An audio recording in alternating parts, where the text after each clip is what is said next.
Greetings, human families of the planet Earth. You're now tuned in live to Super Heru Radio. I'm your host, Aseer the Ducateers. I have her right here.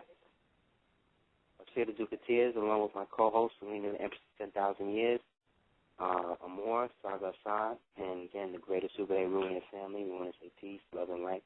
Thank you for tuning in and joining us once again on this Moon Day night on the 18th, which is Knowledge, Build, and Destroy, all being born. To born, meaning bring things into existence. 1 is knowledge, 8 is build and destroy.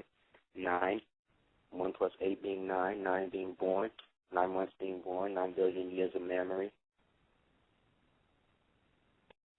All for us to be born right and exact on the square.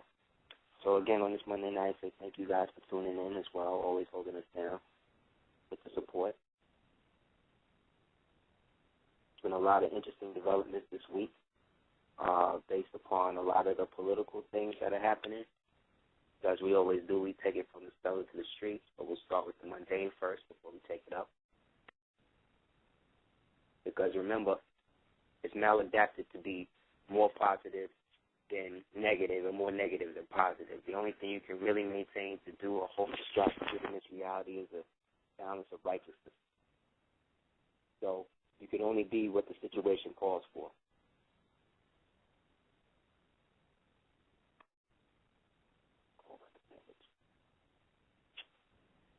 So as we always do, we get into the political events, usually first because they have more of the broad-stranding strokes in the tapestry of life.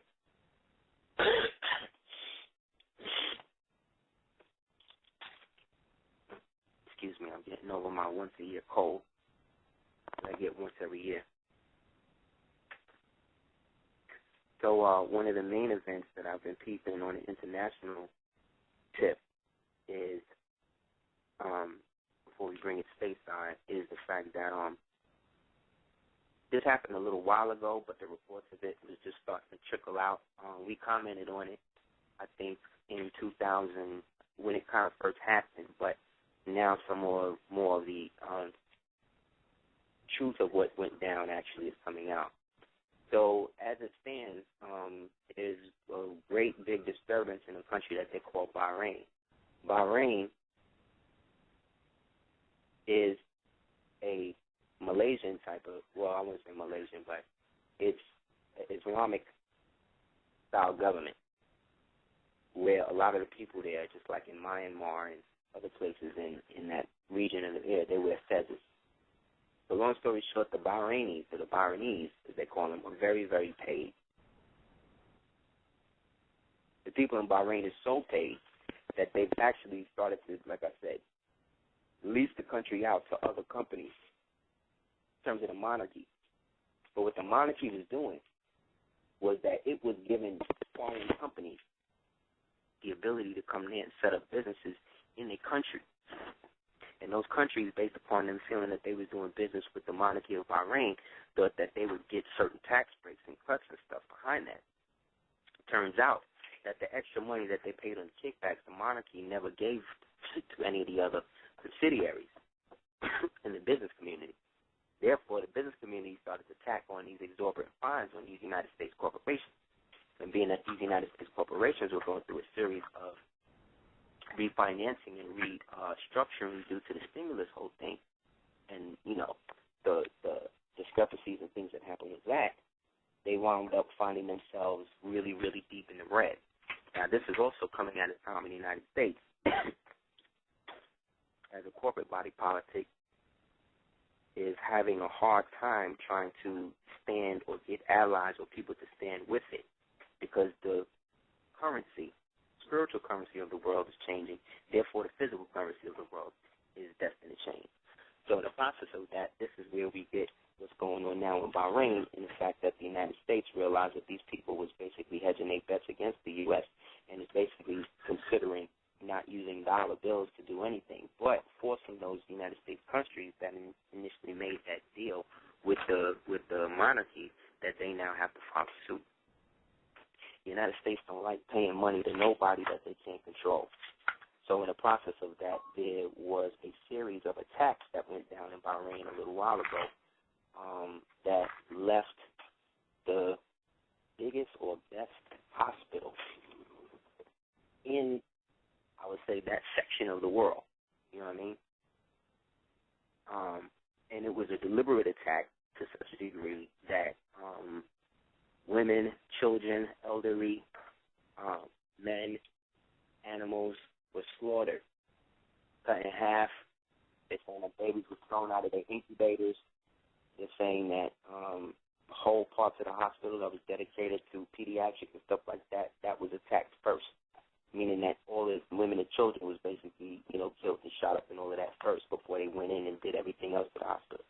If you want to go online and check it out, the name of the hospital is called the Salmania Medical Hospital,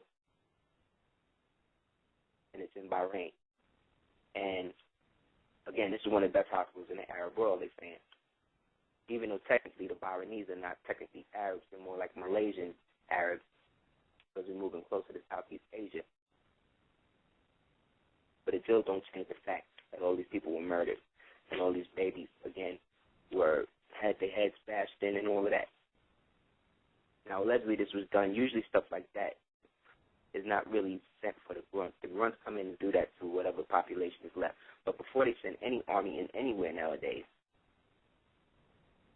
they always send the drones first. And then from the drones, they send the grunts, the special forces. And then once special forces and everything sew up everything, they get all the real stuff they want to get out. Then they call for a general attack. So due to the passing of the NDAA, technically this could be a part of the hit list that the guy that they call the president is basically instilling on everybody in the world. Right now, if you didn't know, if you go to usgovernment.org, diz.org.gov, there's a petition on there that's called a no-kill list, where people in the United States are putting forth that they be added to the list to say that, they not be killed. You know what I'm saying? Due to the fact that this list is basically crosses not only international boundaries, but socio-political, anybody that this dude or whoever handles him feels should be out, that's who they take. You know what I'm saying? So, coincidentally, though, while all that's going down, these so-called same drones that they talking about not only seem to be somehow just falling out of the sky. I don't know what's up with that, but there's been reports that these drones, they finding pieces of drones in barns. They finding drones just dropping out of the sky over Midwest cities and stuff. So everything that's being done in terms of they're stepping up the surveillance and the attacks and stuff like that, it seems like at the same time that's happening, things are happening to them that's spiritually checking them with that endeavor, whatever that endeavor may be.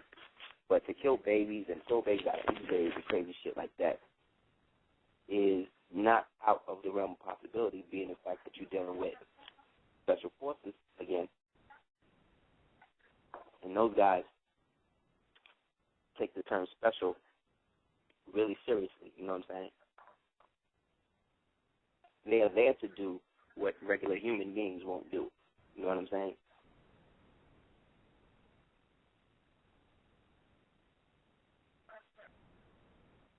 So with all of that, this is going again into the whole phase of what and why things are becoming so critical in terms of what's going on in Greece, what's going on in so-called Europe. Now, again, I'll talk about this stuff, or we reiterate and go over the inner workings or the subtleties behind these material events, because these are events that we are all, whether or not we're participating in them or not, whether or not we believe that, they affect us or not, these are things that we can all look to as reference points, or as we say, as they say, iron sights that you can look towards and then basically create a pattern of behavior that may eventually come to the shores over here and find something. So that way you can stay ahead of the curve. I never want to talk about these things or these people and put it to you in the context of any fear or any type of, oh, well, you know, they coming to get you and all that. I'm just telling you what's going on as best as to the best of the research that I've been able to do. You know what I'm saying? So, again, I'm not trying to confer no power to no so-called white man or government or whatever, but it's just because of that, it doesn't mean that you should know what's going on. You know what I'm saying? It's ignorant to deny knowledge in any form. Because even, I mean, remember, diamonds come out of coal, you know what I'm saying? The truest aspect of this war, though, is, again, based upon the pulling out and the isolation of the United States. The plan for the new American century that was written out by Paul Wolfowitz and what they call the Hawks in Washington between 1989 and early 1993 is a systematic agenda, or was a systematic agenda, entails to corrupt the integrity of individualized nations and nations or nation states and then move them further into a corporate identity.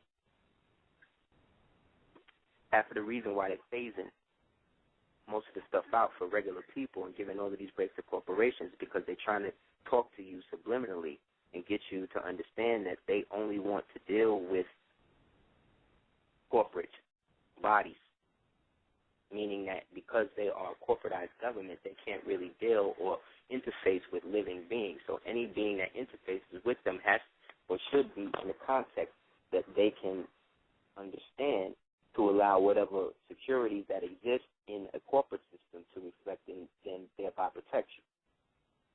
So in other words, they want to phase the 14th Amendment citizens out and basically make the 14th Amendment citizens and urge them to basically create corporations. And then instead of interfacing with the 14th Amendment citizens, they will interface with the 14th Amendment citizens, corporations or businesses that these citizens set up. So essentially, they want everybody in the country basically to have their own business.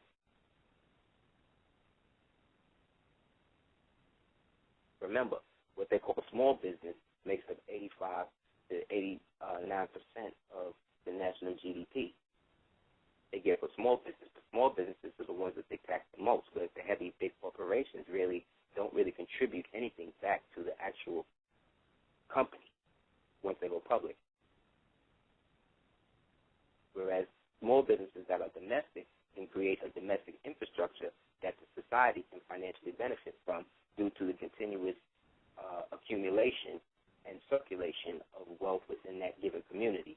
Therefore, once Reagan in the 80s started breaking down the corporations and outsourcing and sending them overseas,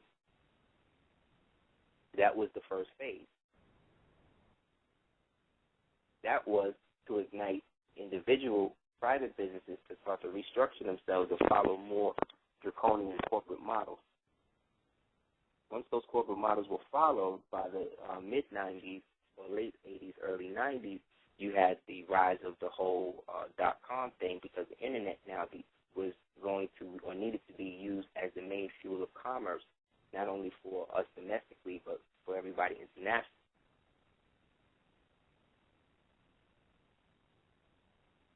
This is when everybody started starting up businesses real quick, and it created a surplus in revenue in accounts of the United States, so much so that it created a stability package that allowed everybody to pay their mortgages and stuff at one time.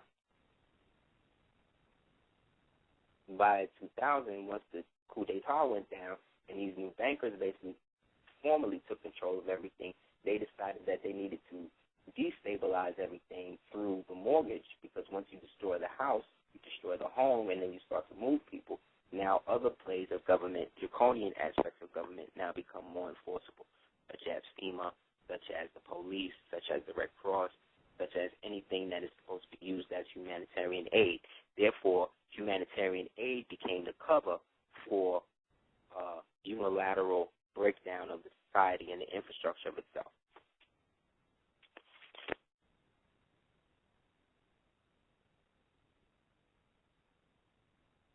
So all of these schemes, derivatives, MSBs, all of these things that they started coming up, speculation, and the speculators. This the speculators started to come into play, they were the ones who started upping the ante in terms of how it was going to be regulated or deregulated in terms of betting on whether or not people are going to pay their rent and stuff like that on time. And then selling the default before the default actually happened. Where once they did that, they had to, in essence, create situations for the default to happen in order to justify the sale before the actual event.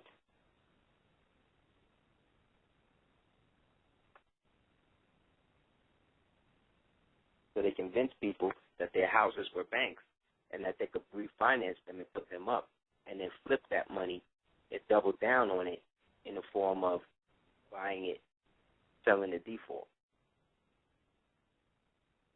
selling the debt before the actual debt could incur. This is why every month you get a bill. As soon as you pay the bill, you get another bill saying that you owe or you about to get your shit turned off because they already assume that you're not going to pay. So they don't respect you as a paying customer. They respect you as a delinquent customer, even when you first start.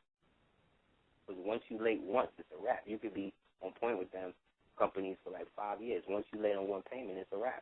They start to treat you like everything else, just like the police. It's like you can't treat a guy who's got blood on his hands from just literally killing somebody under arrest the same way you treat a guy who was caught picking somebody's pocket.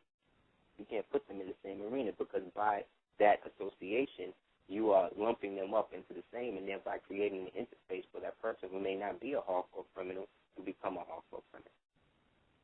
But remember, all of that benefits the state. But let's say if you have a car that's registered to whatever business you own, right, or your debtor owns, right, because you've established that you're not the debtor, therefore the business is technically a U.S. corporation that has been disregarded as a disregarded entity because you, the beneficial owner, have now taken control of it. Once it's put back in commerce, whatever, let's say if you buy a van to move the products from your business that's in the name of that corporation, that's the same. You are not, in a sense, the one that's responsible for that vehicle. In a sense, it's the same way as if the embassy or whatever console that you was to set up was to set it up, and then they purchase vehicles or equipment or whatever in that then is property of the console. You are not directly responsible, therefore you cannot be directly put in harm's way of whatever that entity or that instrument comes about, so long as you haven't done anything in an arbitrarily negative fashion. So in their view, if we take that to its conclusion, in their view, a corporation is a nation. So if you have a business, they'll interface with you quicker through the business than they'll interface with you quicker as an individual. Because technically by law, the federal government cannot interface with you unless you choose to interface with them. The state government is there to do that with you, but because the state governments, again, have become fiefdoms, they do not have the integrity to mount a official campaign of true republic rights.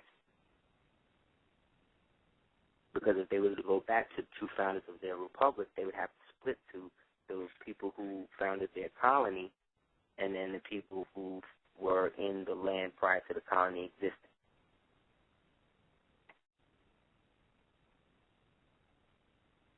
So in that, they have created situations, like I said, with this NDAA thing to put forth energy to corroborate that.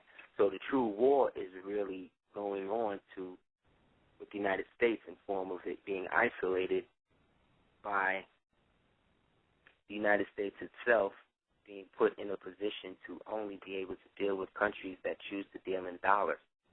Those countries that do not deal with dollars or technically right now, a part of the EU.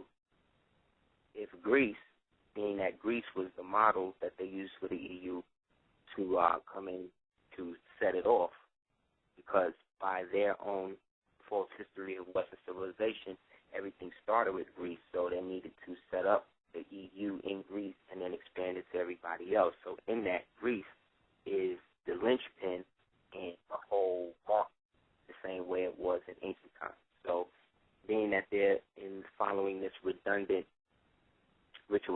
history, they are seeking to make Greece almost, they want to basically absorb Greece of certain loans, and in that Greece to pay back the countries that gave back the loans. But then if Greece defaults on those loans, then those countries have the ability to exact payment how they wish.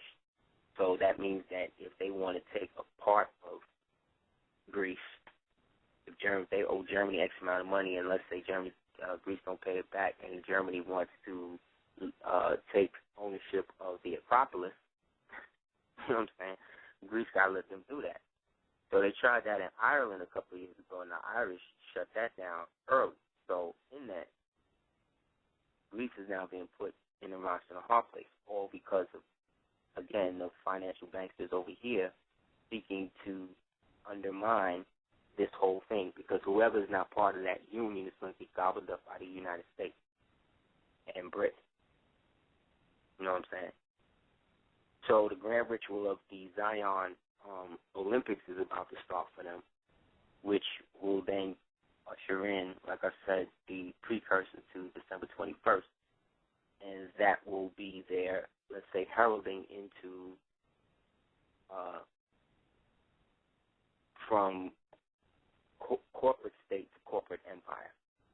You know what I'm saying? Or what's left, or what will be left of that corporate empire, due to the workings of us in a form of doing the knowledge to it like this and understanding the nuances and not getting caught up in the fear factor of what it is, but getting down to the knowledge. So when you out and you hear people talking about it, or you see it in the paper and you read how they flipping it, you know what's really going on. That alone creates a spiritual or dark matter inhibitor that keeps any negative aspect of that coming from you. It's like knowing that fire burns. You know what I'm saying? Because you know fire burns you. If you see a fire break out, you're going to do things to not allow yourself to get burnt. Therefore, it's the same thing with this type of knowledge. You know what I'm saying? Specifically dealing with international intrigue, because that symbolically in the higher realms is reminiscent of how beings of ultra nature, of a predator human or ultra nature post-human, where they're being forced to ascend to an even higher octave, yet to do that would then totally remove them from who or what they were or are at that point, and maybe they don't want to do that. Maybe they like being able to transverse and go back and forth for being physical now, instead of just being in a form where you can't even relate to what it is you could be, because it gets a point in your reality as you transpose into the higher dimensions, as read about in books like The Practical Kabbalah by Franz Bourdon, or Death and the Disembodiment of Man by Pascal Beverly Randolph, or even The Metu Neter by Ra. It gets into the nuances that you reach a point where you even move past your relevancy as a human being, meaning that your consciousness expands to such a degree that you expand past the point where you think like a human, where you no longer or even that, where you almost don't even remember what that is. You understand? So when we talk about humanity or reality itself, we're really only talking about 0.000.0001% of all that could or will or has ever been or will be. But even that is not the, again, end-all to be-all. So as we expand our consciousness, we're moving to a space where we're starting to access this type of talk in reality, and therefore things are being put into the reality to slow it down. So the physical representation of this subtle financial war that's popping now between the United States and anybody that's not dealing with a dollar is imminent. So look at the history. You think I'm bugging, you think I'm exaggerating, look at the history. When Grenada was about to start receiving backing for the ruble, Grenada got invaded. When Noriega started flipping his dollars into gold, meaning he stopped using dollars or taking the dead dollars and started getting gold, meaning he started getting more money than the United States government who was paying him, he got shut down. When Saddam started taking his gold or his money and started buying gold, started flipping it to euros and everything else, they shut him down. When Gaddafi started going to the African nations and basically saying, if y'all allow me to represent y'all as the face to the Western world, then I will back anything you want to do financially, militarily, with gold and silver. And I can do it based upon me basically running the Arab Emirates. And they agreed. So I got a picture of him and 200 African kings who agreed that he was going to be the king of kings. Now, the Western world painted that like he was on some, these puppet Africans is giving him, credit or whatever to beef him up. This is right before the whole shit was going down with him and the so-called president. So the president knew all of this was going down. And so, he had to go first because now he's unifying them. And if they do that, then technically he could be represented as the Emperor of Africa and unite all of the people and then pass it on to one of the Beja people that he come from because he was a Beja.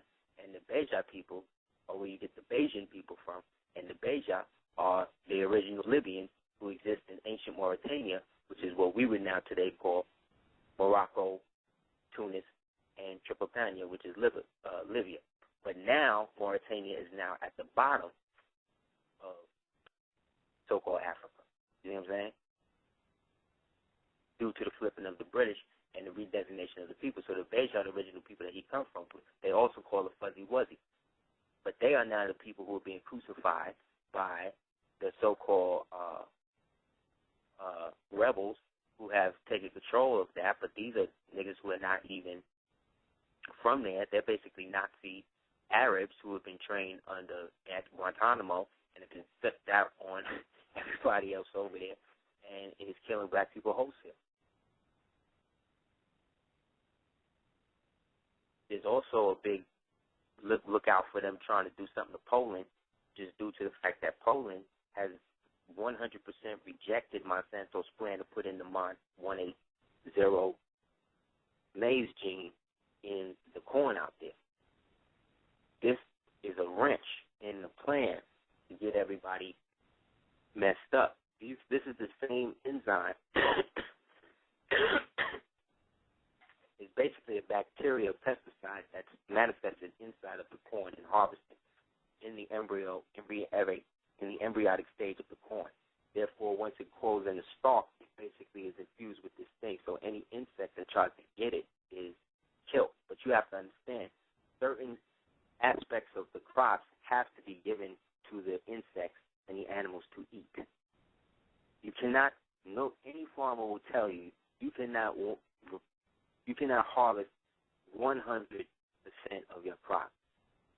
You can't, because Mother Nature, by law, has to get at least 5 to 10%. It's only the white man, it's only Western world that's going to tell you that you got to get 100%. So what it does is it says, we're going to create an enzyme in the corn that's going to kill the insect when it eats it, but the aspect of the insect eating it is what's making the actual corn that survives that much better. So when you kill the insect, you're killing the intention and the purity and the true spiritual nutrients of the corn that survive. Because now you're passing this enzyme into humans who ingest it, thereby poisoning humans, you understand, to insects, which again is isolating humanity from the rest of the so-called food chain or nature. But only one who would put himself or itself at the top of the food chain is one who would be so arrogant to do that. That's not the black man. It's not the Asian man. It's not the brown man. That's not all of the white man anymore. It's those white folk that's down with that. So I don't have no stock in Monsanto. You don't have no stock in that. Tom Cruise do. Gwyneth Paltrow do. You know what I'm saying? Whether they know it, and that's the ill shit. There's so many shell and front companies with this thing. And these companies, same companies, set up so many different charity events and charity organizations that they really fund. This is what it is. You cannot do anything anymore without getting funded from one of these devils. And that's the real, especially if you want to do something good in some cases. It's just you got to get everything that you're going to do so tight that all they can do is pay you to distribute or give you a check to distribute what you do. It's the only way. Or you just get down with them, and you see what that does, what that gets people. So because they've been rejected this thing, this is stopping a whole bunch of money, you understand? This is the same pesticide that killed all of the bees a couple of summers ago and a lot of the bats in mass. And may have been killing some of these birds, aside from the phos gene. Phos gene, again, is another element that was created or discovered by Pascal Beverly Randolph. They can say what they want, they can say whatever they want. But you do the knowledge and you read this man's works about the understanding of it, and you read what these people are reading about it today. They don't know what they're talking about. So you got to do the knowledge for that, man. So really, we're talking about also a breakdown of the IMF. This is what this whole Fast and Furious thing is going on with your boy Holder getting put up to the racks. They're about to go all the way in on the homie, based on them hating on what happened with the whole Black Panther thing, how he buried that.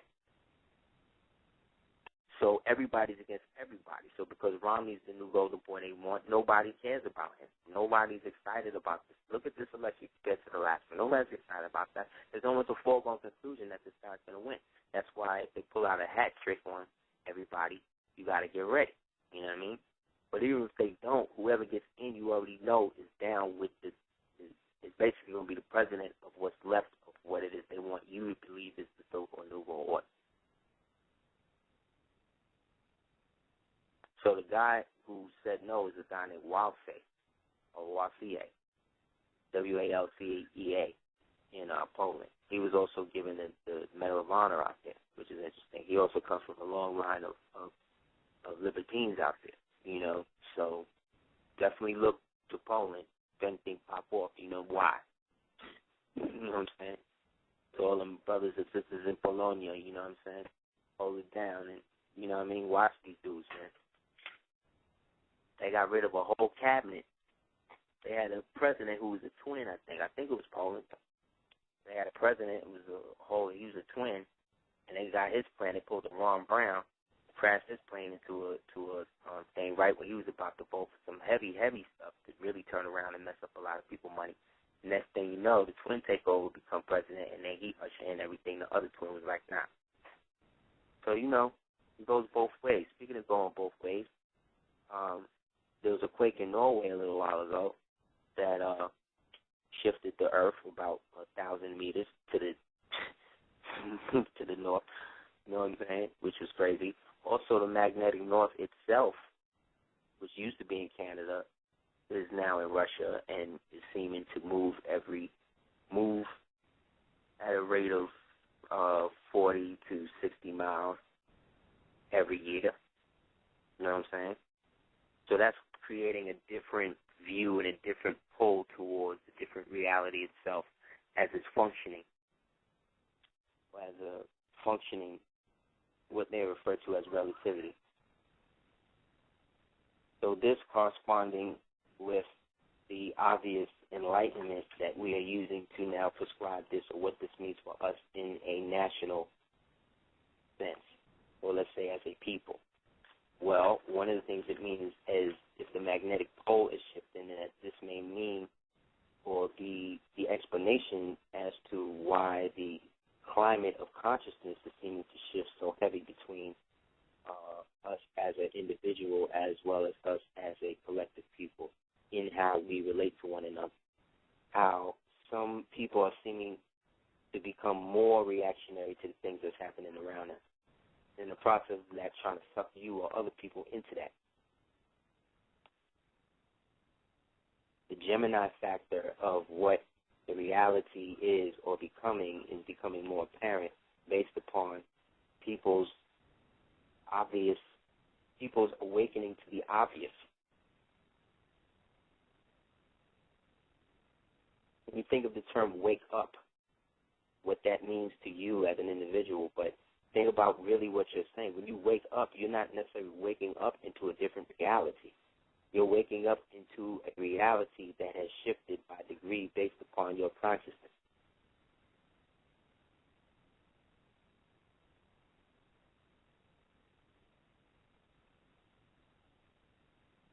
You know what I'm saying? So again, one of the ways that your enemy maintains its spellbinding hold on the reality is by using things like celebrity to usher in different numerical variations that then get added to the tree of life and the outcome. So it's been about, 60 years since the whole civil rights thing. And then left the dead, Rodney King is found dead in the bottom of his pool. Rodney King, who was born on April 2nd, 1965. You know what I'm saying?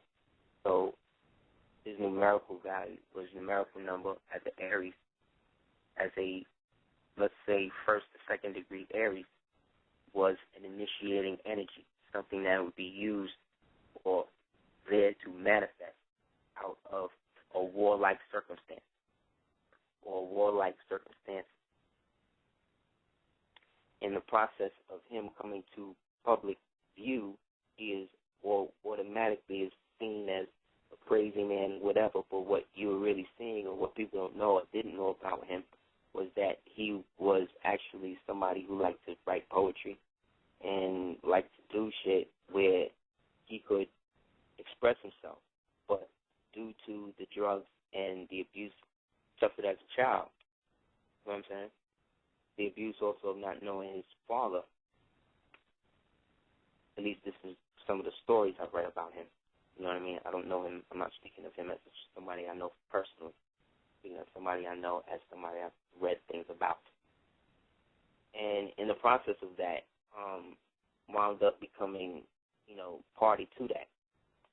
Now, his family, you know what I mean, had ties back in the days to the whole civil rights thing kind of deep, you know what I mean? So, we've talked about him being, the son of Michael Luther King, a.k.a. Martin Luther King. We've talked about him, Rodney King, as a unifying ritual, which was a false flag racial thing that would be used to usher in the influence or the absorption of black culture as it now becomes the dominant form of quote-unquote American culture. Because remember, when you want to exclude somebody, you do something so heinous and then do something so heinous on top of that, that the only thing that people can feel that they can do, especially black people feel that they can do, is react, usually through a form of war or Mars. So the fact that he was taken out and beaten for so long and allowed to be videotaped in the way and manner it did, to me, it always looked like a Hiram ritual. Like a ritual of killing the king or striking Hiram in the head in the north, south, east, and then bury him in the west. So the fact he was found dead in the pool is very coincidental to how Dr. King's brother Dexter died right after he became co-pastor of the Ebenezer Church. At the time, he was about to become a part of the whole Open Student Nonviolent Coordinating Committee in the Southern, what they call SNCC. And the underworld aspect of this, through the whole Boule connection, was the whole, Mason thing that they was involved in terms of the, sexual orgies and stuff like that, that certain people have written about in books and stuff. and have put into innuendo in movies and all of that about Dr. King and all of that. And there's things that's out there that you can read, historical events like the woman who stabbed him, you know what I mean, or the woman who tried to stab him at his book signing. These type of things, go undocumented because we don't really being he was such an icon God figure that was created for the people to worship, you can't, have your black God being a womanizer like that. So it's understandable that these things only come out now, but it is our generation that has been given the task to, do the knowledge to the individual, not the myth. You know what I'm saying? So I'm not talking about what he inspired people to do or whatever, or what my personal opinion is of, the good doctor or whatever people want to call him, because it's not really about that. It's more about what it brought about as our collective unification as a people, and whether or not it has benefited us or he benefited us in a way that we may have thought, or the people at that time may have rejected him to. Because the impact of what he meant on the world should be applauded, whether it was, orchestrated or not. Yet at the same time, it's not as, if you ask a 10-year-old child today about Dr. King, what they think about him, they can't really remember a time when there was no black people on TV. You know what I mean? They can't really remember a time when there was, like, black people were kind of still in a community type of form. Like the communities that we exist in now, those that are tight-knit, I salute you. But most of us don't have that luxury of being in communities where everybody's down with the same shit. That's not what's really going on. It's like everybody's fending for themselves. And that's cool. I'm just saying, like, let's not act like it's not like that. Because the only way we can make it better is if we acknowledge the fact that we don't trust each other. Because then we can get into why. You see what I'm saying? Because then once you get into the why, you're going to get into the who. And then when you get into the who, you're going to get into the when. And then when you get into the when, you're going to get into the what. And then once you know what the what is, it's a wrap. Everything else becomes just literal cannon fodder because nobody can tell you what it is anymore. So every movie they make, and they're showing you that your perception of reality is what makes reality what it is, yet you're still looking to them to make their perception of reality your reality. This is why they feel justified in trying to kill everybody. See what I'm saying? Because they feel like you're not getting it. They feel like you're the laggards that they used to be. Because they're always putting themselves in superior positions to you. So you always got to know that you're going to be in positions where they, when I say they, I'm talking about the proverbial powers that be, or anyone who puts themselves in the white caste system that unifies itself with a color strata. So you see, I'm not just talking about people who talk about say white when I say white man. So anybody that says that, hey, he's isolating white men, he ain't white people, that's not what I'm saying. I'm talking about a mentality that has been used to signify a caste that the people were never really supposed to be a part of, but became a part of by unifying it with their skin color. The mode of thinking to do that is so diabolical that it could only be called trick knowledge, and it could only be called devilishment, and it could only be called, quote-unquote, white supremacy by trickery.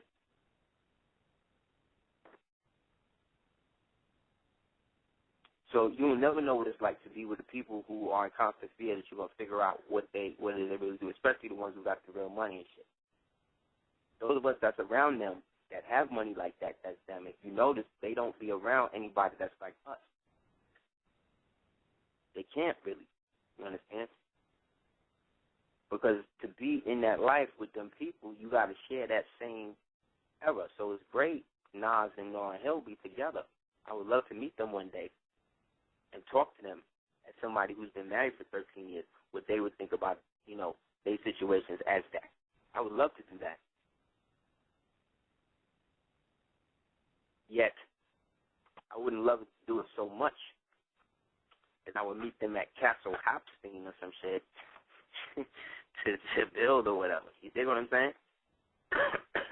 Like until I see these people at lectures, And even then,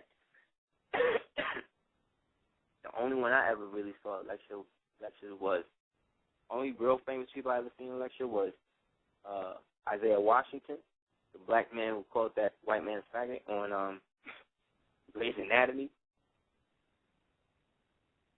and Jazzo. Pick up Jazzo. You know what I'm saying? Like, really? I mean, you know, Immortal Technique, but he really from the hood. Like, he really from the community. You know what I'm saying? So, yeah, you know, Immortal, pick up to him, but he's already been down. I'm talking about, like, niggas, you never seen that shit. Now just be, you know, talking crazy shit in they songs. And that's great, because it may show an element of growth. Yet, if you're not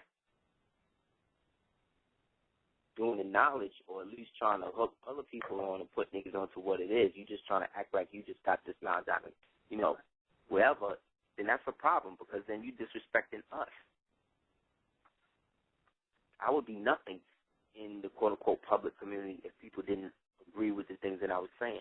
And even the people who disagree with what I'm saying, you can't say that I'm not intelligent. You can't say that I haven't done my research at least as best as I can do it to come to my conclusions. And at the same time, unlike everybody else, I'm not trying to force them down everybody's throat. I'm not trying to come out and be like, yo, this is what you should do, or do it like that. I'm not on it like that.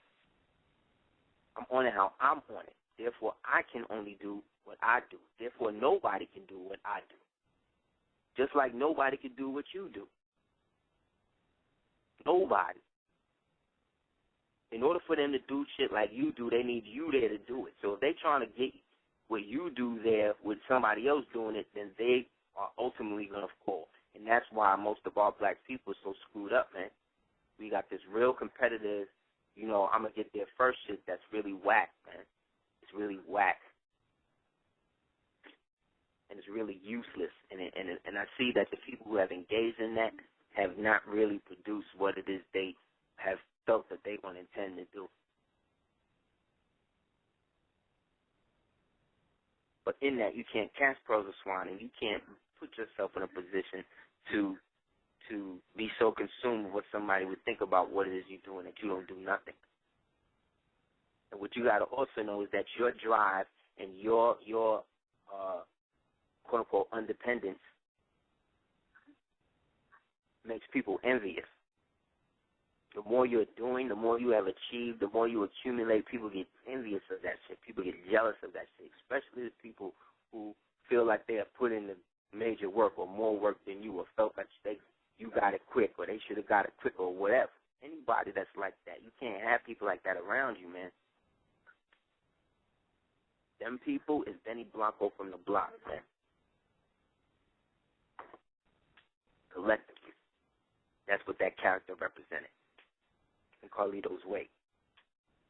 And niggas there, your friend, like trying to be cool with you, all that, let you just express yourself, all that.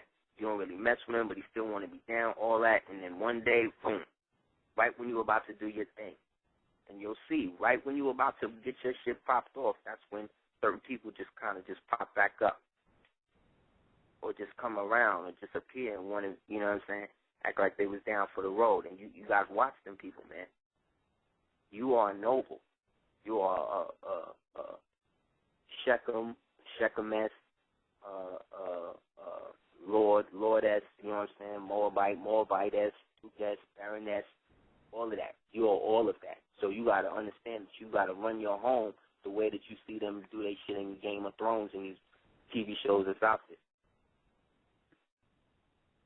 Yet not for decadence, and not for soul, you know, material power. Because what all of those shows, reason why they don't last is because in order for them to do some real Renaissance more, you'd have to have real black people in it. And the one thing that these things leave out is the spiritual aspect of it. They always put it in the form of the ritualistic, rigid Catholic Church, as if that was the only form of power that existed at that time. And if it's not the Catholic Church, then it's like the Borgias or something, you know, or the Windsors, you know. But all of those epics are about Moorish members of the Gallic line, you know what I'm saying? and of the line that went all the way from the Pyrenees, to the tips of the Pyrenees, and then further back down into, Spain, and then cross the Straits of Hercules or Straits of Gibraltar into Morocco and everything else. But again, the whole planet. So if we are going to manifest an institution, it has to be based on something that is materially beneficial, yet spiritually acquired, where as we are building it from what we perceive as the bottom up, we're spiritually building it from the top down. So by the time we meet in the middle, it's already worked out.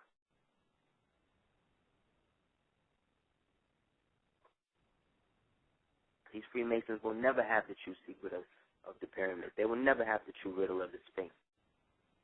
They will never have it. They will never have the true riddle of steel. They will never have that shit, man. They'll front like they got it, but they don't got it. A lot of them don't even know shit like that exists, that is real, but it is.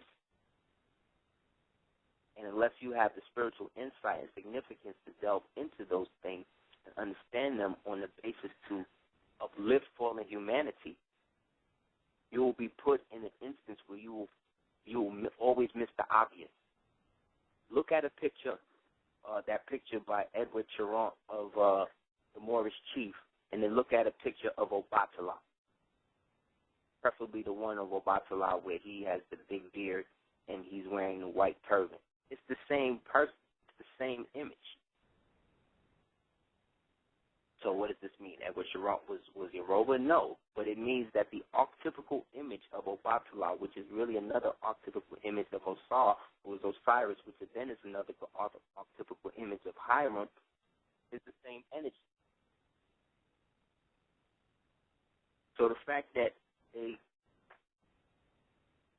Obatala is the father, the Baba. So on Father's Day of all days, the brother Rodney King, who basically they blamed for the damn L.A. riots, who even through the whole shit was still so passive. He pleaded for everyone to get along. And what did the white man and what did people do? Mocked it. You know how many jokes came out of that? Can't we all just get along? But really ask what he really think about what he asked everyone. There was people, when he said it, there was people who was in the audience smirking. So again, you're talking about somebody who was still a pacifist. Who was a pacifist? Who was also a pacifist like that? You see what I'm saying? I look at these people, and then when you try to get the petition for the original birth certificates and records and shit like that on all these people, you might as well just make it up yourself. Because in the end, a lot of the documents, real documents about his upbringing from a child, and I know because I petitioned them, are blacked out. A lot of references to certain times in terms of his dealings, like when he was in New York around the time of the book signing and all of that. A lot of the early members who just stopped being a part of the Student Nonviolence Committee after he took it over. You just never hear from these people again. Where's the evidence on them? Where they come from? So when I read about his brother, as soon as his brother, Dexter, rest the dead, becomes Ebenezer, who was also suffering from depression based upon him seeing his brother, but hearing about his brother getting murdered, knowing damn well that his brother and him was involved with that whole Atlanta scene that still exists to this day of people bound with different, sexual predilections or whatever, and politically hooked up, and then generationally hooked other people up, and they interface and block for the white man while they do their thing. This is what the Boule and what they call the Atlanta Mafia was, or is, if that still exists. Why you think a lot of these black men, as soon as they came in, it was a whole rush, a wave of black men, and they all came in and blew up. And then one by one, they just all started getting indicted and locked down. And a lot of them started talking shit like, oh, it's the white man shutting me down and blah, blah, blah. No, it wasn't. Not all the time. A lot of these niggas was on the take from the jump, was puppets from the jump, who was set up to become physical examples of the ineptitude of so-called black leadership. By setting these niggas up, knowing that they have sexual deviant problems and stuff like that, putting them in positions of power, and then breaking them down, and then putting the next totalitarian, draconian white guy in, and then nobody can say, oh, well, he too harsh or whatever. At least he getting shit done.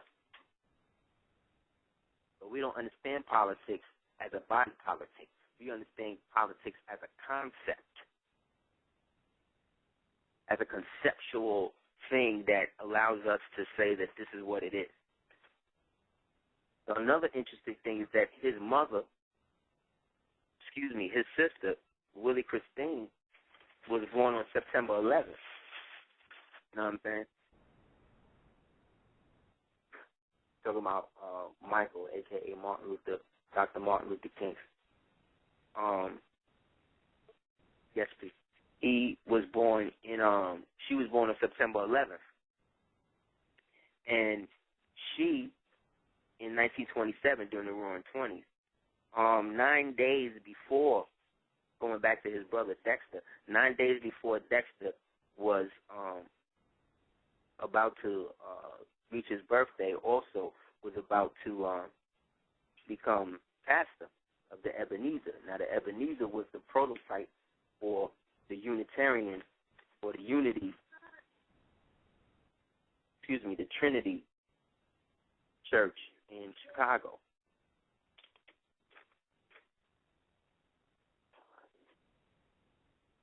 That was the rise after between the 70s and the 80s, the rise of the so-called Black Liberation Movement, or the Black Liberation ideology.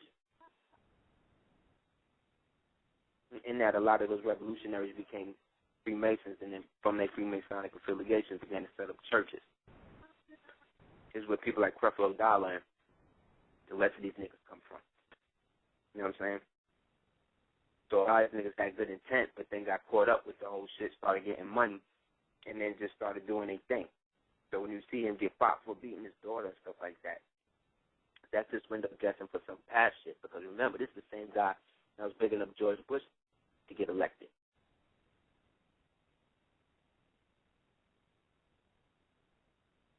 So all mega churches are set up with that 26,000 pastor thing that Ray Hagan and them is a part of, which is that whole thing of pacifying original people based on a model that was left by the good Dr. Martin Luther King. So whether or not people want to believe that Rodney King was his son, I believe that whether or not he was his biological son, I'm still working to get the knowledge to prove that socially. But on a spiritual level, that was his spiritual son in the form of the fact, and due to the fact, again, of the good doctor's sexual appetite. I'm surprised that that's the only one that he got, you know. But it ain't. The other one out there getting money. But regardless to what it is, or what I think it is, or you think it is, it's what you could prove. And like I said, most of the documents that I've got on it or tried to get on it have been blacked out. Then, like I said, a sister showed me or told me the article with that they wasn't killed on the same date. And then when I did the research again, I found out, wow, that's true. This article say that they wasn't killed on the same day. Talking about his mother and his brother and him. They was killed a couple of days apart. But regards to the fact that you killed him on Father's Day, to me that's a ritual where you get to kill the good doctor and his progeny at the same time, and his other son who they found dead in the pool, dead at the bottom of the pool, the same way. They said the same shit about him. Oh, he was depressed. He was this. They said the same thing about Rodney King. Oh, he was on drugs. He was depressed. How that? The subtle rituals that go on with this thing have greater meanings because, remember, celestially what's going on, you got a whole play in Gemini now, both sides of things coming into existence. and both sides of things being revealed to you simultaneously. The sun in Gemini squares Mars in Virgo until the 20th, and then goes exact on the 7th, meaning direct on the 7th. So in them times, you're going to be experiencing a conflict over wanting more social activity and needing to put more energy into the things that you do every day. Also, you're going to want to have a lot more information that would allow you to synthesize what you already have to come to some type of conclusion. That's what you feel, this angst and this pressure and this anxiousness and this feeling that you need to get the shit popping. It's what we're going through now. And it's all about maintaining and not getting on each other's nerves while you figuring out how to get it done, the last little tedious shit before everything pops. Because the sun trines Saturn from the 6th to the 20th, and then it goes direct on the 13th. During that period, you're going to see all of your creativity expressed in ways that are solid and lead to stability in all of your relationships. So if you can hold on till then, you're going to have the ability to create your own destiny consciously in that realm and be able to promote any positive results you want. Right there on the 13th. You know what I'm saying? On Friday the 13th. All of that shit is going to manifest. You know what I'm saying? Because also Mercury trines Saturn. So that's communication with God in the third house. So all of that is communication. You'll have ideas how to create what you want. You understand? So while all of that's going on, the brother wind up dead. You dig what I'm saying? You got to do the knowledge. Whenever our blessing come up, they try to get one of us out that symbolically meant something to the world or symbolically so that way they could use that energy and harness it to their other opposite end. Because remember, this is at a time where there's a black president, whatever, but nobody really went out to help Rodney King. After that situation, nobody in the civil rights movement tried to embrace him. Everybody used him. Everybody just like the OJ shit. A lot of the niggas that was down with the OJ shit was down with his situation. Johnny Cochran was a consultant in that case. So was that guy Chris, whatever his last name is. So was Kardashian. All them niggas, man. Because all them niggas was the Jews and the real cool hippie white dudes that was having sex with the black men and the black chicks during the 70s in Hollywood and San Diego and all these places while they was coming up. And after the shit, they all got jobs and they all, you know what I'm saying, blew up and became, what it is they did. Just like now in rap and all of that. Busta Rhymes and all these niggas went to the same school. Everybody know each other. Man.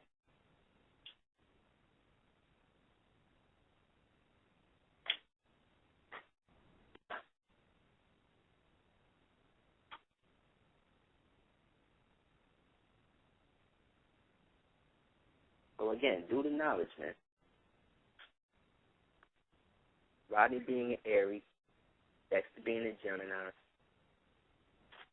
and his big sister, who's born on 9/11. You know what I'm saying? Of September 11th in 1997. So again, that's 9/11. 1927. So again, 9 days before, in 1969, he wound up dead in the pool, and now here it is, the brother on Father's Day, not too far from Father's Day, now on Father's Day, Rodney King is now passed. And again, because nobody embraced him and nobody whatever, he descended into madness. And whether or not we understand what the ritual is, there's always somebody benefiting off that. Because symbolically, he was still somebody of genetic interest for them to be able to put out there like that. You saw the beating that man endured, man, and kept getting up.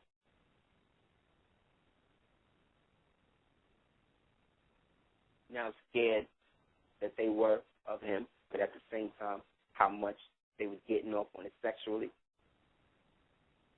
These devils.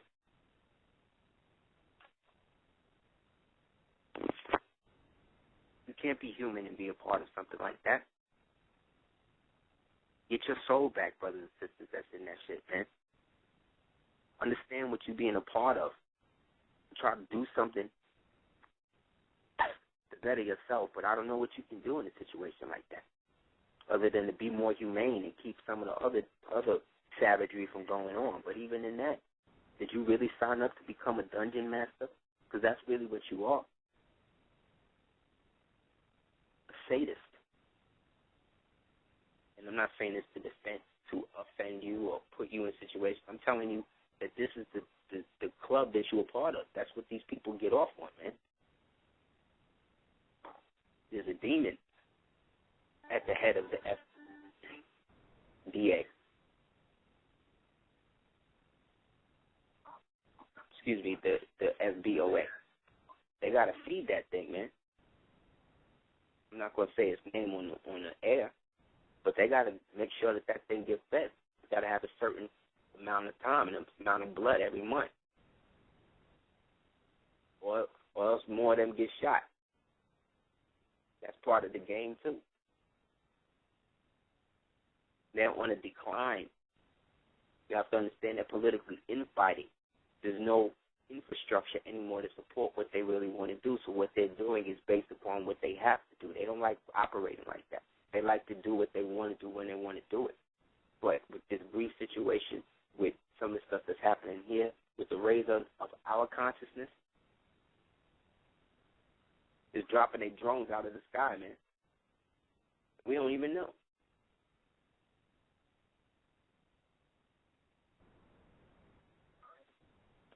This money thing is serious for them.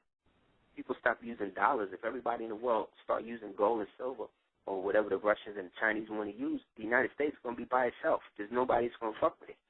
You understand? So it's got to set up a pipeline for itself. It's got to set up something infrastructure-wise. It has to be able to break itself up because it's not going to have the weight individually to hold itself up from the center. Now ask yourself, what's going to happen to all them nuclear silos they got in the Midwest? Where they going to go?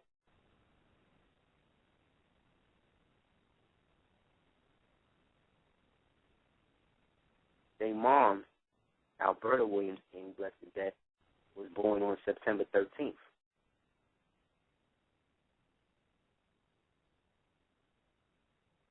She was killed on June 30th, 1974, by a 23-year-old guy named Marcus Wayne Chenault. Again, they go to three names, right? John Wilkes Booth, Michael Wayne Chenault.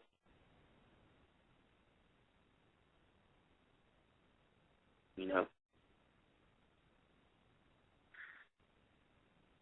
John Hinckley Jr. You know what I'm saying?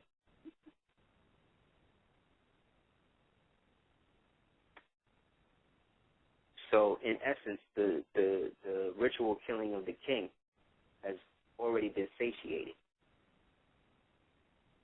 So last show I told you to listen out for some sort of celebrity or somebody who might be ritualistically taken out in the days to come due to the fact that they need to usher in more energy to help propel some of the astrological things that's going on. Like that asteroid. I think it passed. I'm not sure. I don't remember, but it's either passing or coming. You can do the knowledge to it. I don't remember right now. But like I said, due to the magnetic shift, we have now gone into that. But into that now, the shift has also made whatever they have been dealing with become more apparent to us. But a lot of the stuff that I'm reporting to you is becoming more easy to find instead of going through some of the stuff I had to do earlier to get it. So the prep time is becoming quicker, which is great because it allows me to do more things otherwise. But perpetually, we're at a time where this thing is coming to its ultimate reformation into what it's going to be for the rest of the time as they find their way out of here. So you and I have to understand that until we get control of what's going on, these rituals are going to continue to happen.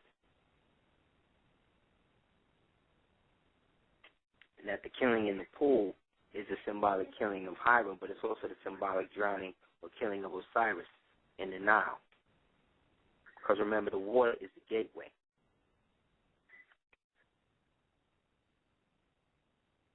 And pools are used as portals into different dimensions by whatever entities they're using. Remember, there's always a movie. There's a movie you can check with Jude Law and Carmen Diaz called The Box. And in this movie, you'll see what I'm talking about with the pools. The pools are used in a form of witchery called the triptych. And the triptych deal with the weaving of the spaces in between places, if you will. So sometimes when you walk in and you think you see somebody at the side of your eye and you turn and there's nobody there, that's an element or residual energy that's a residual of what they call triptych energy. Moving sideways through time as opposed to linear or like into the past or let's say into the future.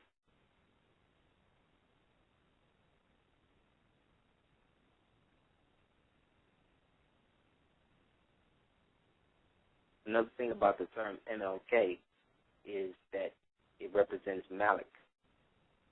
And Malik and Malkuth are the same thing. Malkuth is the kingdom. Therefore, the term king is a manifestation of where we are. The king is dumb, or the king has the dome, you know, or the king's dome is wide, you know. So in the Kabbalah essence, then, the ritual killing of the king is the remaking of the Malkuth.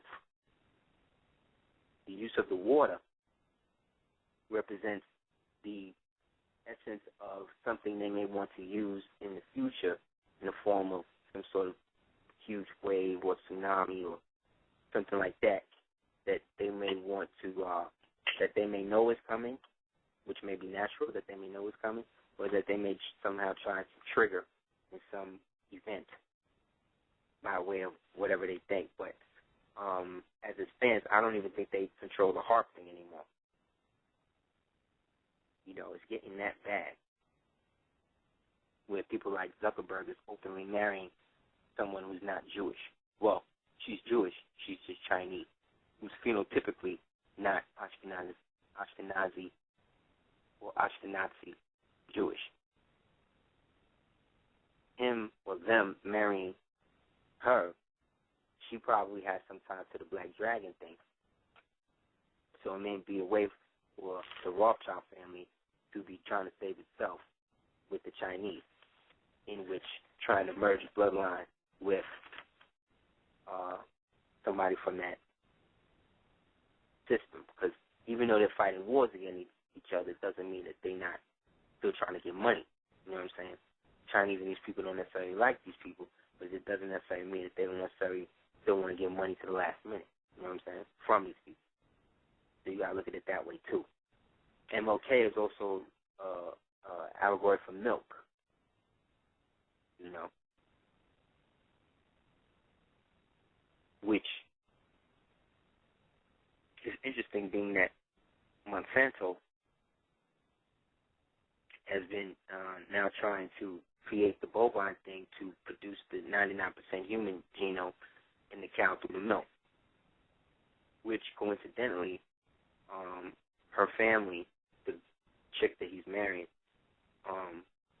was down with the pharmaceutical technology that will make that happen. So again, the Ouroboros goes around and around. The snake eats its tail, you know, or a dog chasing its tail. It's the same reality, you know what I mean?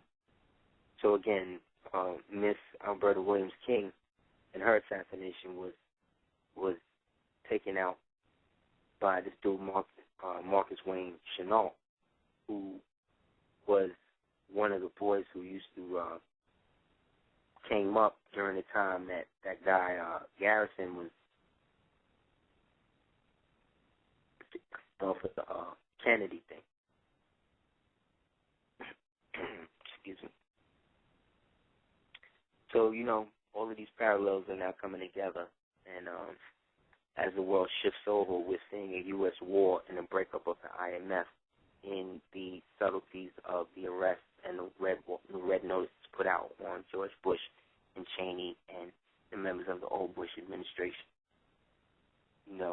So that's really why I think the kill list exists, for the people that this guy wants to take out or is agreeing to take out.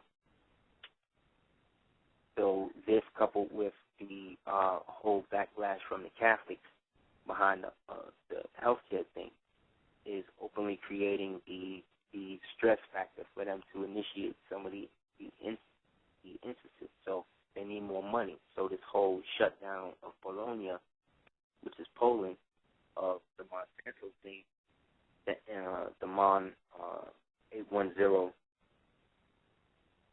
GM, genetically modified corn that they were trying to put out there, has now flipped it up. So remember, DuPont and Monsanto are like the same thing.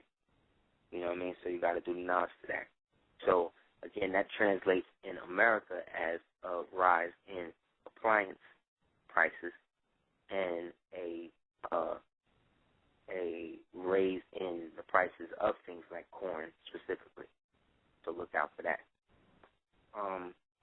Also, if anybody wants to help Brother Steve Copley, bless the dead, his daughter, Ma'at, she's been trying to raise some funds to help maintain the storage unit that he's had that has decades of research in that we should have already had a library to been able to house for her. But,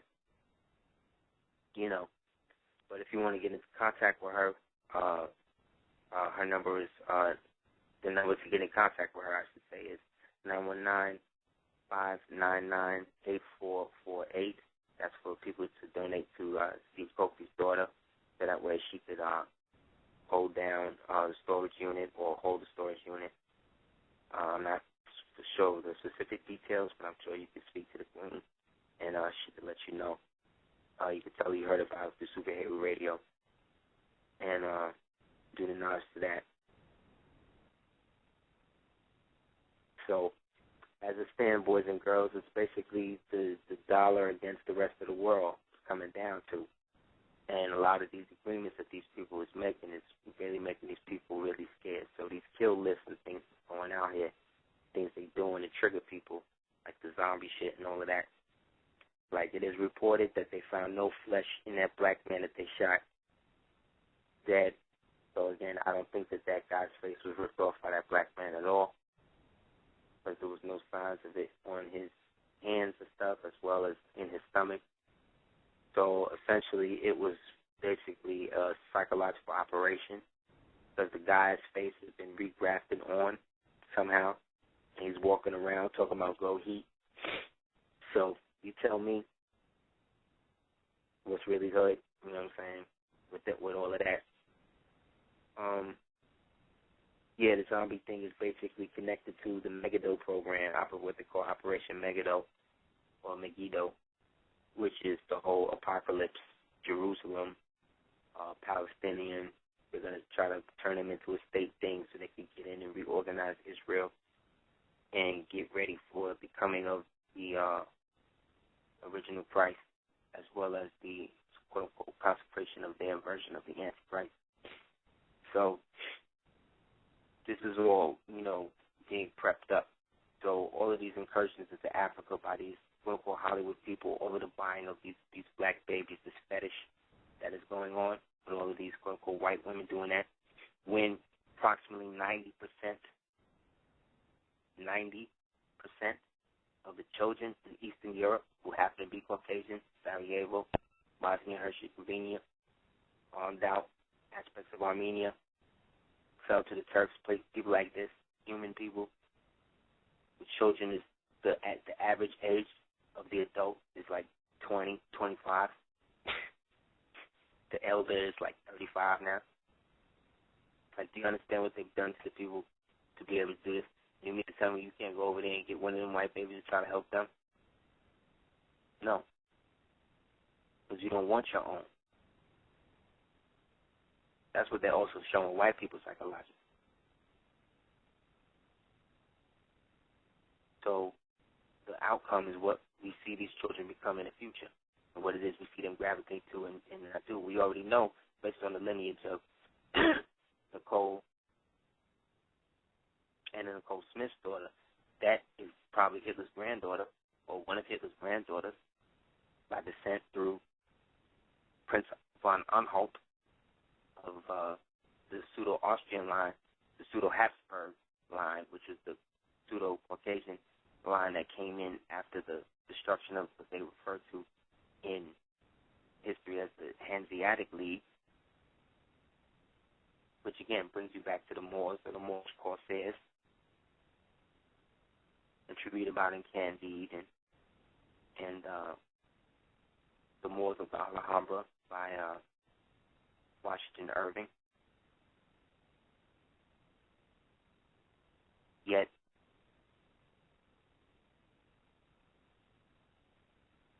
all of what we're talking about, even in the term Alhambra, coming from the term Hamrick or Hamrick,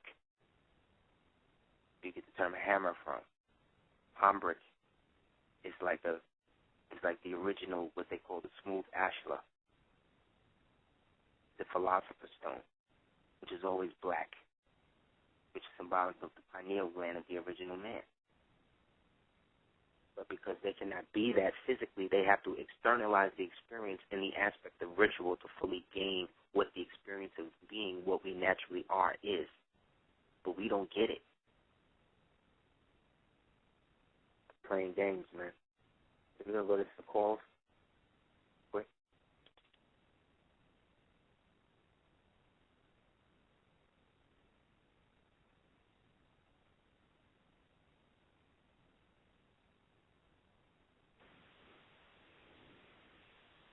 Now 04, you're Super Heru Radio. Okay. Hey, what's up, guy? Sorry about that. How you doing? What's up, dude? I'm good. How you doing? Ain't nothing to it, man. I'm on the phone, Dana. I'm sorry about that. Yeah, I went through an experience this month, and whereas a past relationship of mine came back to revisit me in a very treacherous way. I told my ex about it. I mean, my queen about it, but it happened a year ago, and thank God for that. But she put some papers on me, and I had to fly all the way out to California and handle it, because my lawyers, they wouldn't touch it, because she made a complaint on the 15th. On the 23rd, they had gotten it on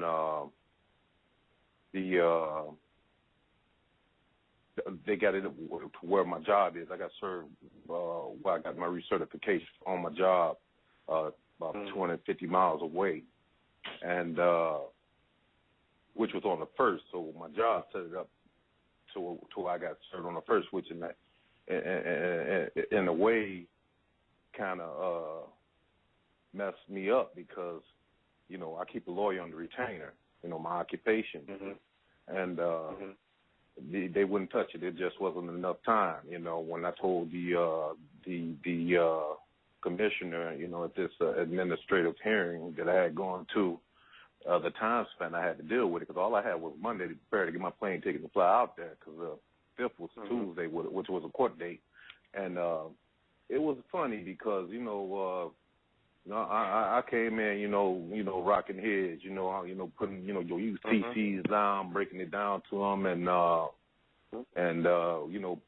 putting TDC, threat, duress, and coercion on it, but I was kind of in between a rock and a hard place because she was going to, move the case up, to another date. I could, now this is costing me much finance. So, I couldn't let that go. So I went on ahead and put myself under their jurisdiction, but I found that, after, breaking the stuff down that I did, the courtroom was full. We were the last people in the court that she had dealt with. And it was very, very strange to me for me to see that, but what had happened, I had her throw it out, with prejudice, and did all the protection order, got my Roscoe back, because I had to turn that in after 24 hours. But the strange thing about it is that, and I appreciate how, you blessed the ones that passed. I just lost my mother-in-law on the 13th last week. And it just, it's like, all the stuff that I was hiding from a queen, started coming out. I mean, in certain ways that I never expected. Like, I had hid some guns. I forgot I put them, ended up finding that. And I had, I mixed her story up with another female, six-figure female, in ATL that it was just a whole lot of dirt going on. And not only that, it was about one other thing that had happened. Well, she had sent me a message that she was the beautiful voice singing to me and stuff, and I thought she was speaking her back. She come up looking, and this is after her mother passed. So, she's forgiven me, and I thank God for that, because she knows at the time, yeah, it was, it was a real stressful time when all this went on, but that just a little carryover that I allowed to go on because of, some, a benefit that I had, man. But, yeah, but now is the time you got to watch out, man. I saw some shit this weekend, son, where this guy had sex with some girl, and he wound up getting maggots. This man had maggots crawling in and out of the colon. They had to stick a cork, like a cork type of, like a spiral type of metal thing down the tip of the penis to be able to find the actual thing and pull all of the damn maggots out. Like, people having sex with people and it's coming out with maggots in their penis, man. You know what I'm saying? Like, this is how serious this shit has become. So now is the best time to be able to have somebody and be able to know that they're okay. That you're okay. And that anybody that you or her or y'all choose to entertain from that point on, you make sure you get a test from them, and you go down there and see the damn test, so that way you know. You know what I mean? Because at this stage, when I first that, when they talk about biological weapons, they're talking about people. They're talking about females and males who are carriers and females who are incubators for these biological vectors. Yes, vectors. Exactly. They're not even, they're just hosts. They're just made to just be what it is they do. You know what I mean? So right. Be careful. So bless you and her, man. And thanks for calling. Yeah, thank you. And be safe, King. You too, Cook King. Peace.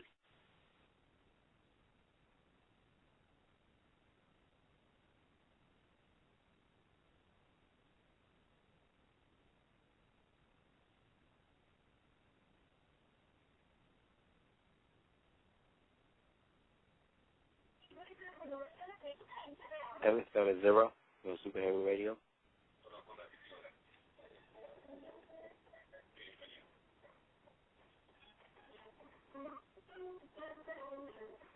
Seven zero.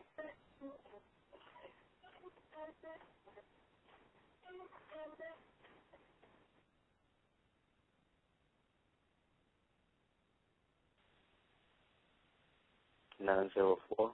Your Super Heru Radio. You got me again, King. Peace, man. Peace.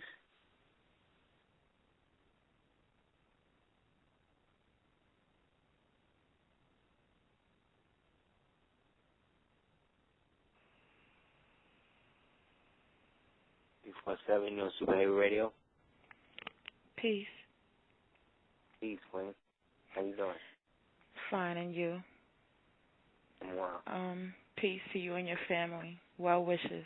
Thank you. Thank you. I just wanted to let you know that the asteroid, it passed through. It passed, right? Yeah, And a quick synopsis of the King connection, which is crazy because it's like every time I listen to your show, you cover everything that I've been through during the week, like with research or whatever, or what's going around. It's crazy, but the Rodney King connection. If we go back a little bit with Bernie Mac, yes, which was the king of comedy, and Black Moses dying around the same time, which Moses is the king of the Hebrews, right? That's true. That's true. And now Cedric the Entertainer has a new show coming out with Niecy Nash called The Soul Man. He was also the king of comedy. True. And he has a show called The Soul Man. Bernie Mac's last movie. Right. The Soul Man, where the king of the Hebrews and the king of comedy passed away around the same time. Now Cedric, who's also the king, has a new show called The Soul Man, where he plays a pastor of a Christian church. Right. So these are rituals, and it's to the untrained eye, it can fly right over your head, but these are rituals. It's a continuous ritual of this Boule thing. We're gonna sacrifice some of us without us knowing it to it, and in the meantime, we're gonna live it up. Shit. Right. Whatever we gotta do to exactly. Like they're letting it all hang out. Look, we're barbarians, and it is what it is. We know, we don't care. We're out of here, so we're gonna party. But to me, it's blatant and it's annoying. But I don't let it it doesn't bother me. Just like the whole Adidas thing. It's the only thing they can do at this point. Right. They can only act out to such a degree that they can't be anything else but that. Yeah. It's obnoxious. I don't expect them at this point to do anything else. I just kind of want people to realize that the more you idolize and saturate yourself with it without understanding the truest nuance of it, you're now participating in it to make it true for them. Right. And we have to stop doing that for them. We have but to if stop you giving notice our direction to that. Right. But if you notice, like I've noticed, people don't really care anymore. And they want a reaction and they're not really getting it. Now, it's a few people out there that feeds it, but they're not getting it. Right, but they want you to think they care, though. That's what I see. I see, people want me to think that they are down with certain shit. And the more around me they are, the more they see, no, I'm really about this. I'm not really like anything else. But I'm not anything that you may have thought I am.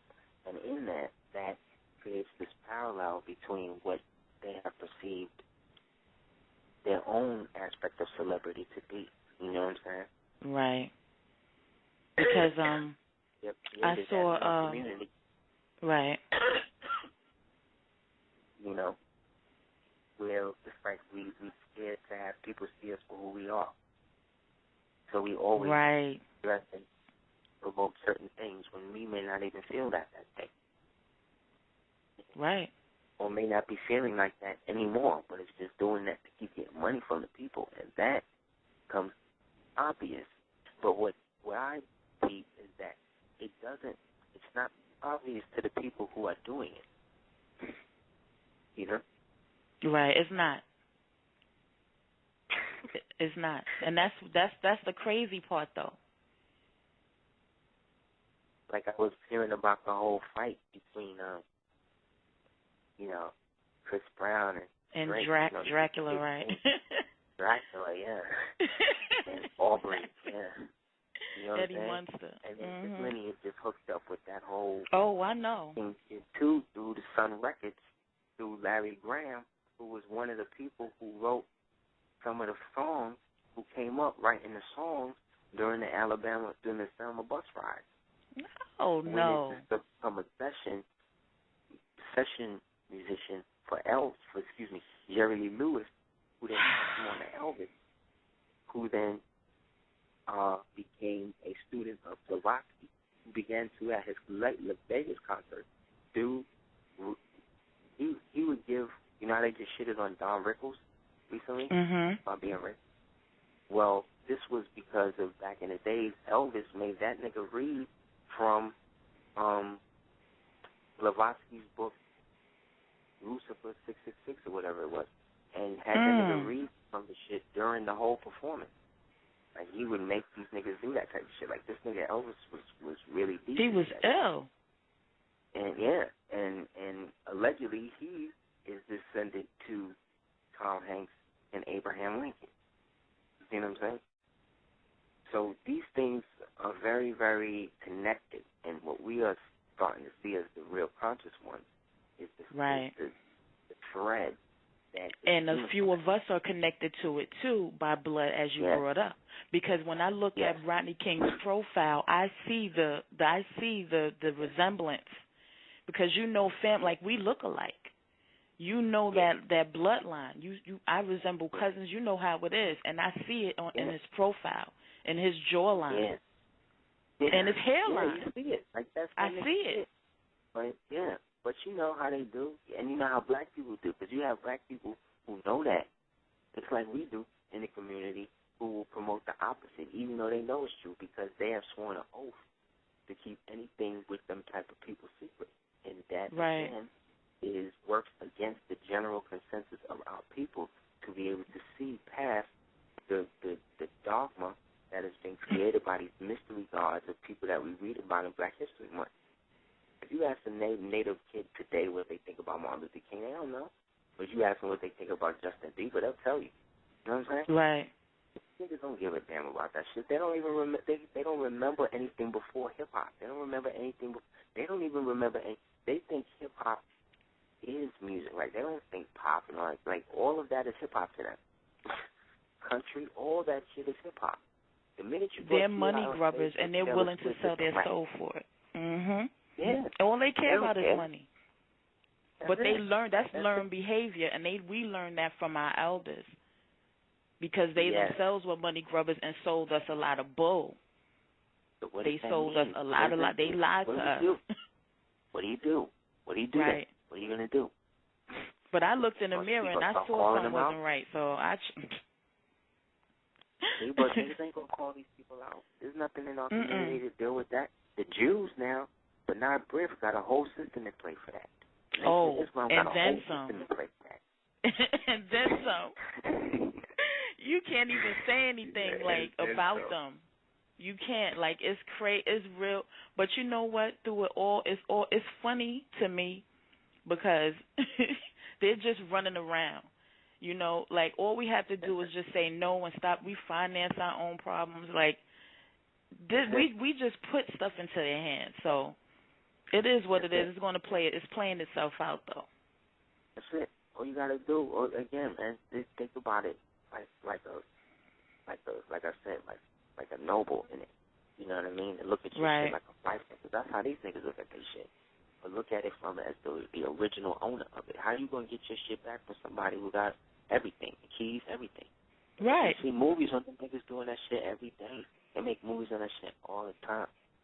So I'm like, nah, man, it's just I've seen thousands of them, right. Yeah, so all we got to do is continue to function in a manner where we can manifest that, and we should be all right. Because we don't have a choice. Thank you for adding on to that.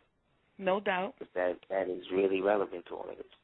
Yeah, because it's just so blatant. And when I saw the coming attraction for the show, I started laughing. I was like, these people are funny. You know what I'm saying? You know what I'm saying?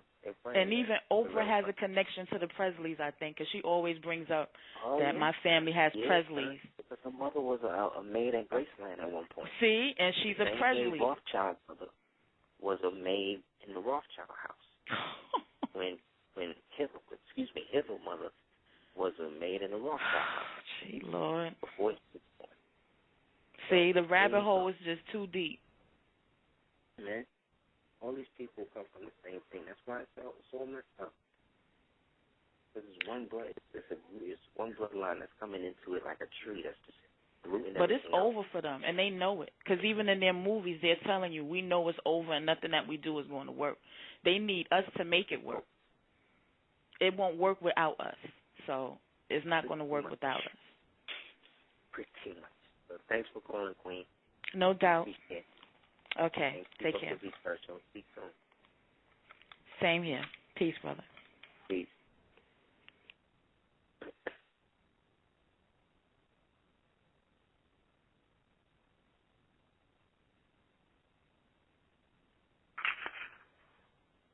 Nine 954, you're on Survey Radio.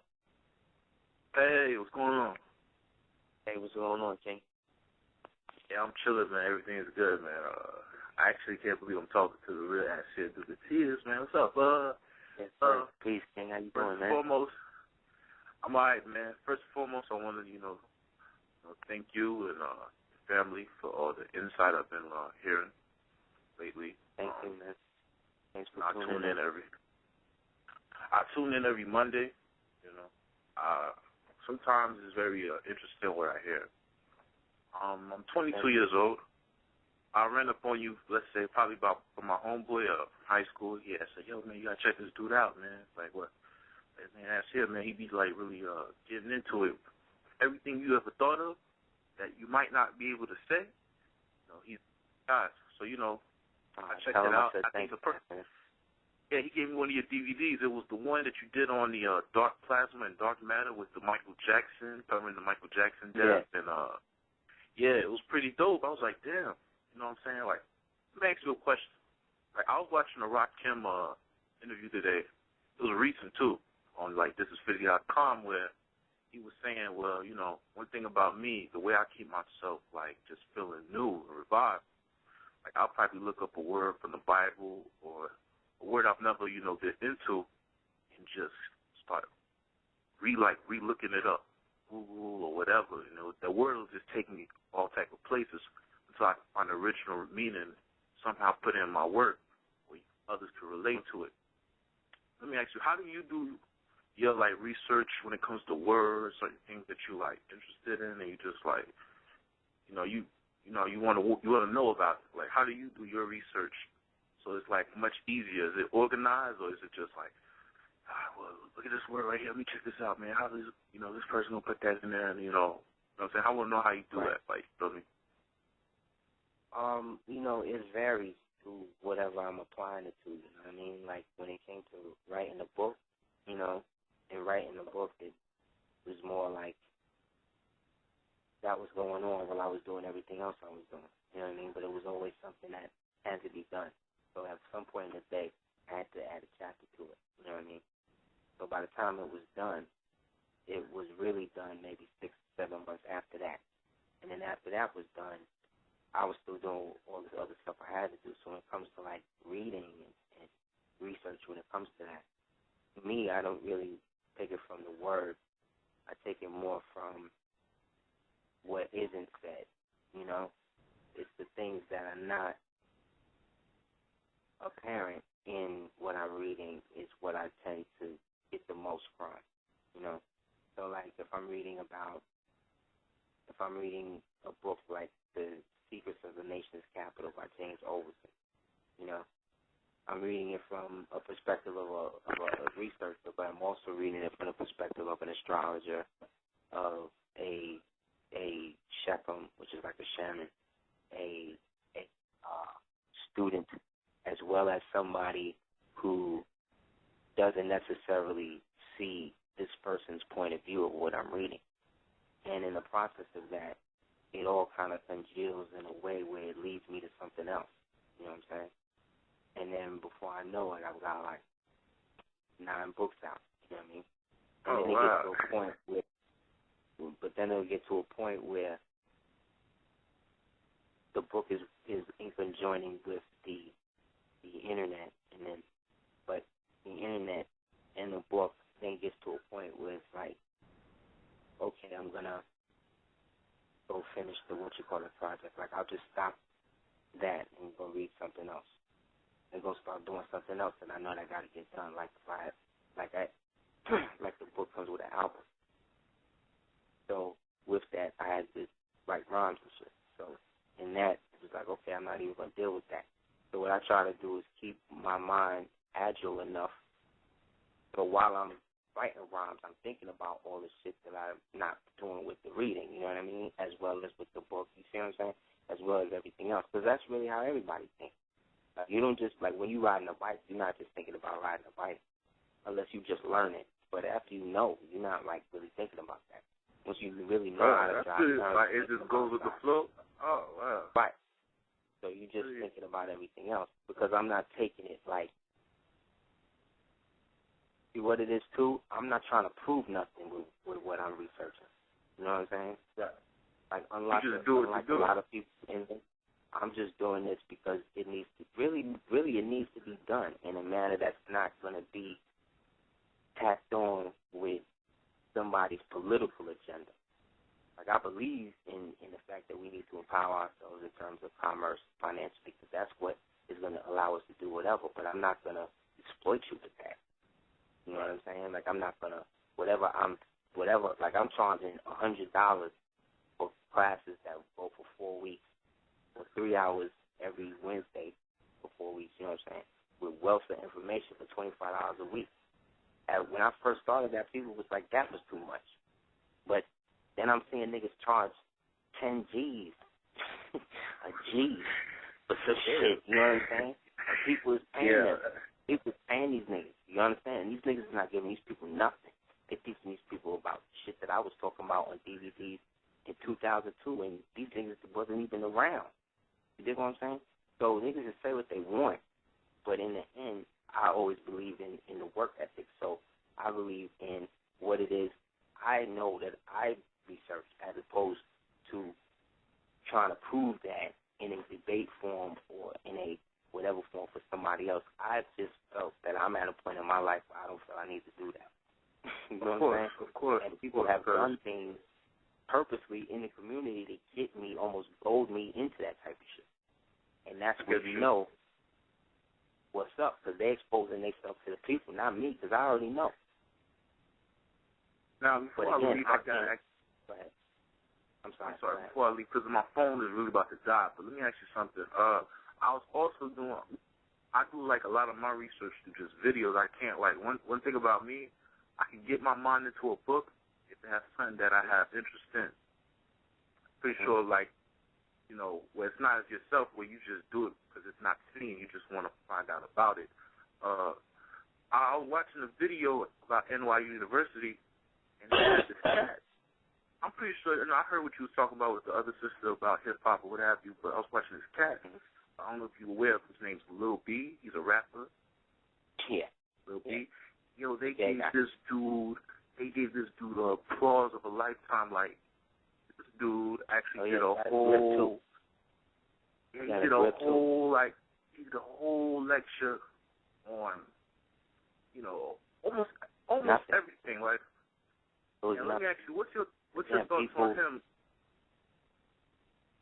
Well, see, he's not really him. Like, a lot of these guys are just archetypes for agendas and archetypes for personalities and people to grasp onto. They're not really, like, hosts like that. Like, he's talking about he's going to put out an album called I'm Gay to show that, you know, you could really say anything and be anything in rap, and that's cool. But in the end, rap was set up by people who would counter what everybody was on. So because now everybody's gay, you know, that's going to bring you into the gay crowd and that's going to get you money. That's cool. Then he's created a entity called Big Scar that everybody follows. You know, these white hipster kids, you know, really, like, worship this nigga. And that's cool. You catching those videos. People want to be into that idolatry because that's a realm where them people want to exist, black people, white people, whatever. All I'm saying is that he, by the fact that he's at NYU to do that, like, they wouldn't have me up in there like that. Like, once I started doing shit at LIU, they shut that shit down. Niggas could say what they want, like the niggas that was there and who used to give money to or cut money to set up the lectures and shit. But once we really started going hard, them niggas shut that shit down. And niggas always do that. The same thing out here. Once we were working with a group out here that's trying to set something up, connected with the Washington, and it was great. But I told them, I said, where you doing it at? They said, we're doing it at the African Research Library. I said, word? I said, all right. Well, that's funded by the Benign Brief. And, them the Jews, the JDL, ACLU, they're not going to want me to up in there like that, so I'm telling you. So it's like, now we got it, blah, blah, blah. Like, who? When you had when you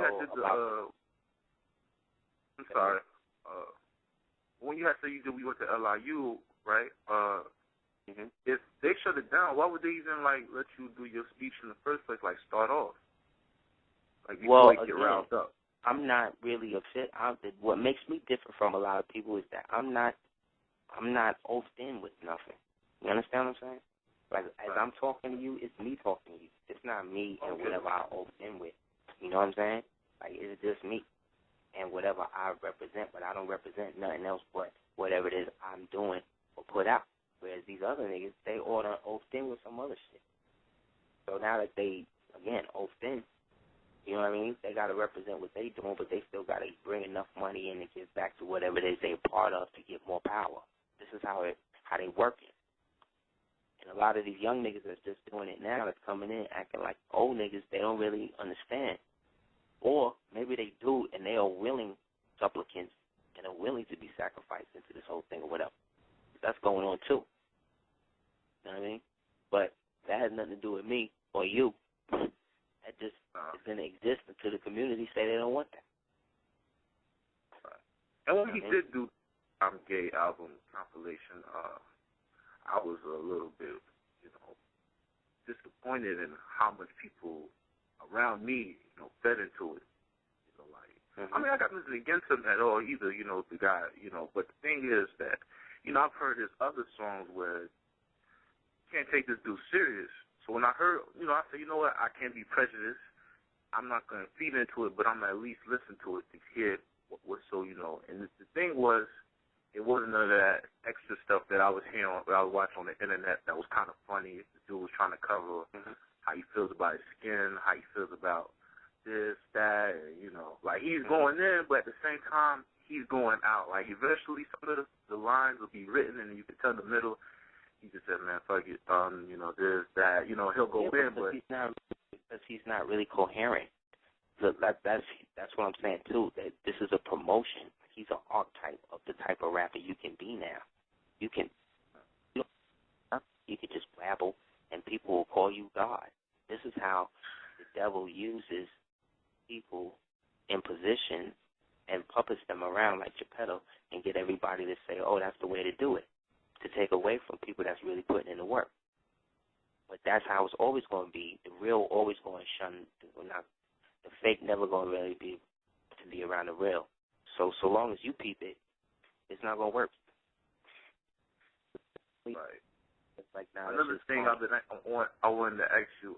I'm sorry, G. We about down to the last minute. I appreciate your time, man. I miss you and your family a million and a billion and a zillion blessings. Thank you, man. Being able to tell the homie being able to answer my. All right, man. I'm gonna do that. Hey, good looking out.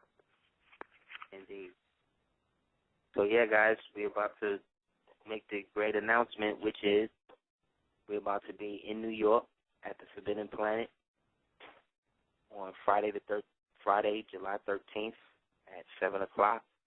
You come down. We're going to be having the opening and signing for the Dark Scroll 418, the world's most dangerous comic book novel. We've been talking about it since we've been starting the show.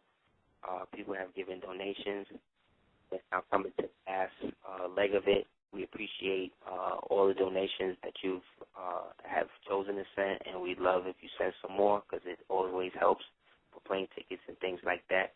Or if you know somebody with plane ticket access or whatever, legal flying miles, let me know. You definitely use the help. But in the end, we're definitely going to be there or again at the Forbidden Planet at Union Square at 7 o'clock. We'll be debuting the materials as well as the products that come from the Dark Scroll 418, the world's most dangerous comic book novel. We really want you guys to come through. It would be great.